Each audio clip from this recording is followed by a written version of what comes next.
Je vais vous présenter aujourd'hui quelques plantes que je suis allée chercher dans les bois. Ces plantes sont facilement identifiables et se trouvent absolument partout. Je vais vous expliquer leurs propriétés et comment on les utilise. Si vous voulez avoir plusieurs renseignements, n'hésitez pas à laisser des commentaires et j'y répondrai. Pour commencer, il y a la consoude. Cette plante s'utilise essentiellement en externe, sous forme de compresse ou de cataplasme. Donc elle est intéressante en cas de bleu, d'entorse ou de fracture. Elle est intéressante également en cas de contracture musculaire et étant anti-inflammatoire contre l'arthrite et la goutte. Elle peut résoudre aussi certains problèmes de peau comme le psoriasis ou l'acné.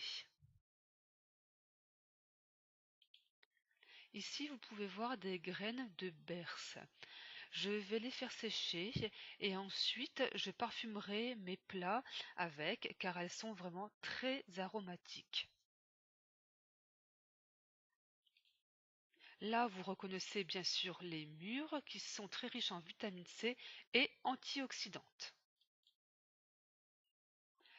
Là, j'ai eu la chance de trouver des crépins chevelus. Ce champignon se mange lorsqu'il est encore tout jeune et absolument tout blanc. Il ne se conserve pas, il faut le manger immédiatement. Sa chair est très tendre et le goût est vraiment délicat, un vrai délice. Et voilà mes baies d'aubépine. Je vais en faire de la tisane ou de la teinture une fois séchée. Dans ce cas, je ferai un tuto pour vous montrer comment faire une teinture en phytothérapie. Les baies d'aubépine sont intéressantes dans le trouble du rythme cardiaque. En cas d'anxiété ou d'insomnie, on peut l'associer à la passiflore, la griffonia ou le pavot de Californie. Elles peuvent être aussi associées à la rhodiola en cas d'hypertension. Elles sont intéressantes également en cas de ménopause. Et pour finir, voici le houblon. Vous voyez ici les strobiles. Ils sont à utiliser en infusion pour des vertus diurétiques, digestives, mais surtout sédatives. Attention à ne pas utiliser cette infusion si vous êtes en état dépressif. Je rappelle que ces plantes ont des visées symptomatiques et ne résout pas les problèmes de fond, c'est-à-dire la cause des pathologies.